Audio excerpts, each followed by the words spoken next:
ओम शांति। अव्यक्त बापदादांकर अव्यक्त मिलन करुथिबा व्यक्तरु अव्यक्त हेबार पुरुषार्थी आत्मा मानंकु हृदयर सहित कृतज्ञता जणाई आजिर प्रभु चिंतनर आलोचनार परिसर को समस्तंकु स्वागत जणाउछि। तपस्या ही सर्वश्रेष्ठ समारोह। तपस्या अर्थात भगवान को सहित मौज करिबा। भगवान आसीछंती नुआ ज्ञान द्वारा सबु समय रे नुआ जीवन, नुआ मनोवृत्ति, नुआ दृष्टि, नुआ सृष्टिर अनुभव करुथिबा संतान मानंकु स्नेह रूपक अभिनंदन देवा पाई। संतान माने नूतन उमंग उत्साह द्वारा निज भितरे दिव्यता को धारण करुथिबार मध्य अभिनंदन जणाउछंती। समस्ते जानिछंती कि युग हेउछि चारि, जहा शास्त्र रे मध्य वर्णित अछि। परंतु भगवान एपरि संपूर्ण पतित तम प्रधान युगर अंतिम समय रे आसी आत्मिक संतान मानक सहित मिलन करुछंती, जहा स्वल्प समय सीमा विशिष्ट सर्वश्रेष्ठ पंचम युग, जहाकु कल्याणकारी पुरुषोत्तम संगम युग बोली कहा जाए। अविनाशी पितांक सहित अविनाशी प्रीति रखुथिबा पिला मानंक पई एई संगम युगर प्रतिटी मुहूर्त जीवन रे नवीनता भरी देई परिबो। बाबा एहार मध्य अभिनंदन देउछंती, कारण एई संगम युगी ब्राह्मण जीवनर पालनार आधार ही हेउछि अभिनंदन। पिता स्वरूप रे भगवान अभिनंदन बा शुभकामना करुछंती।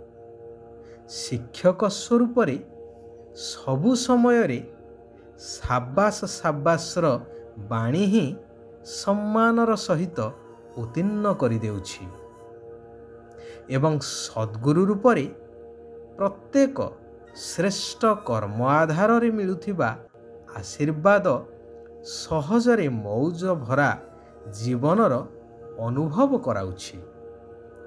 सेथिपाई वास्तव रे तुमे संगम युगी ब्राह्मण माने पदमा पदम भाग्यशाली अट, जेहेतु स्वयं भाग्य विधाता बाबा तुमर पिता अटंती। दुनिया रे विशेष दिन मानंकरे अभिनंदन जणई थांती परस्पर परस्पर को, परंतु भगवान कहउछंती तुम मानंकु मु प्रत्येक दिन प्रति मुहूर्त रे अभिनंदन जणाउछि। सेथिपाई सारा कल्पर मजा एई संगम युगी ब्राह्मण जीवन रे करुछ, कारण सबु किछिर ज्ञान वर्तमान ही तुम मानंकु प्राप्त हेउछि। भविष्य पूज्य पणियार एवं राज्य करिवार मौज मध्य एबे अनुभव करुछ। बाबा कहउछंती एही वर्ष को समारोह पालन करिवा दरकार।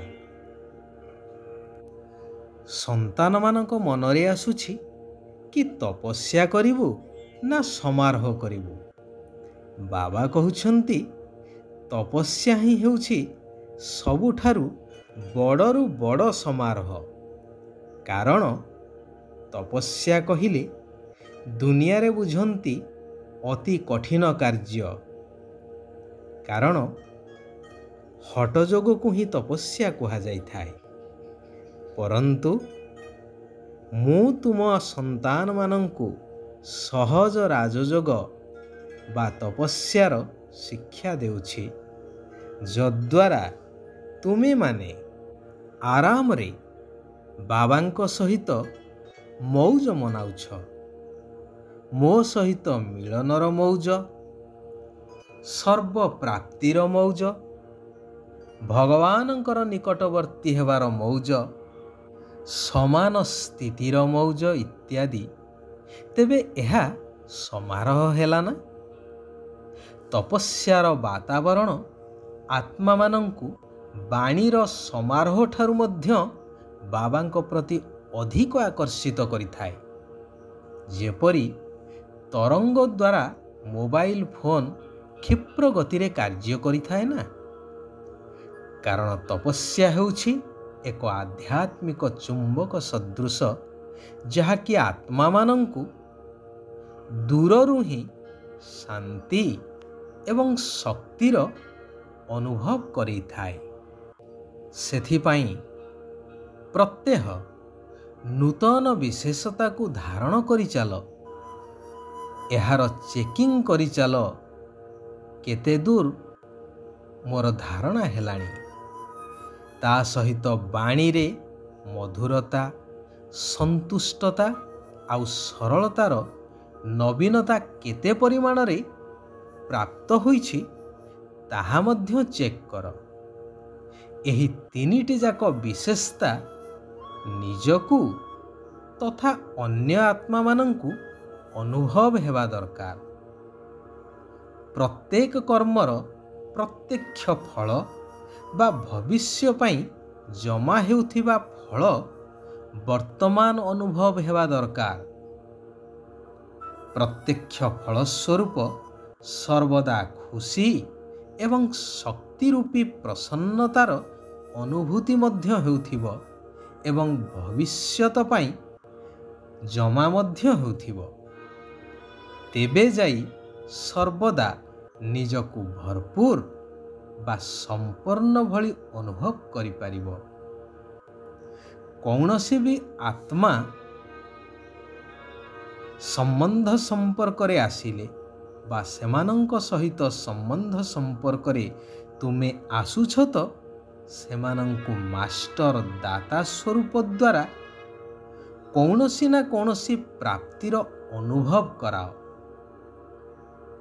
ଏହିପରି ବତିଘର ସଦୃଶ ହୋଇ ମାୟାର ଦୋଛକିରେ ବାଟ ବଣା ହୋଇ ଘୁରି ବୁଲୁଥିବା ଆତ୍ମିକ ଭାଇମାନଙ୍କୁ ବାଟ ଦେଖେଇ ଚାଲ।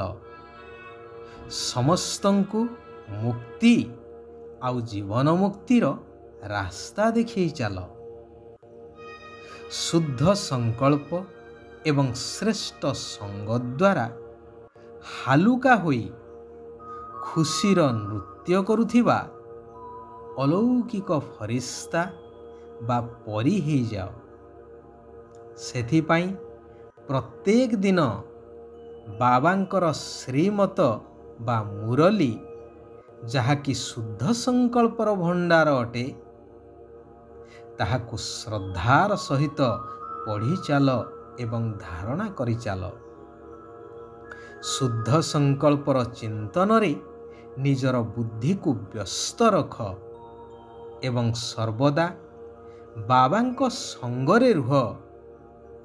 ତେବେ ସଦାସର୍ବଦା ହାଲୁକା ସ୍ଥିତିର ଅନୁଭବ ହେବା ସହିତ ଖୁସିରେ ନାଚିବାକୁ ଲାଗିବ।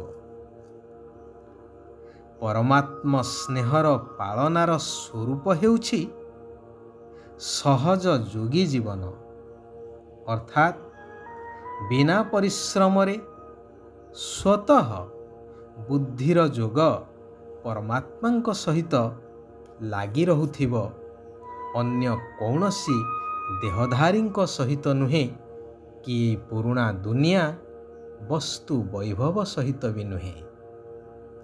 ଆଚ୍ଛା, ଆଜି ପାଇଁ ଏଇଠାରେ ଆମେମାନେ ବିରାମ ନେବା। ଆସନ୍ତାକାଲି ଆମେ ସମସ୍ତ ଆତ୍ମାମାନେ ଏକତ୍ରିତ ହୋଇ ସେହି କଲ୍ୟାଣକାରୀ ପତିତ ପାବନ ପରମାତ୍ମାଙ୍କର ଆଉ କିଛି କଲ୍ୟାଣକାରୀ ମହାବାକ୍ୟକୁ ଆଲୋଚନା କରିବା, ଧାରଣା କରିବା, ନିଜକୁ ପରିବର୍ତ୍ତନ କରିବା ସହିତ ସାରା ବିଶ୍ୱର ଆତ୍ମାମାନଙ୍କୁ ମଧ୍ୟ ପରିବର୍ତ୍ତନ କରିଚାଲିବା। ସାରା ବିଶ୍ୱର ଆତ୍ମାମାନଙ୍କର କଲ୍ୟାଣ ହେଉ, ସମସ୍ତେ ସୁଖ ଆଉ ଶାନ୍ତିର ଅନୁଭବ କରିଚାଲନ୍ତୁ। ଓମ୍ ଶାନ୍ତି, ଓମ୍ ଶାନ୍ତି, ଓମ୍ ଶାନ୍ତି।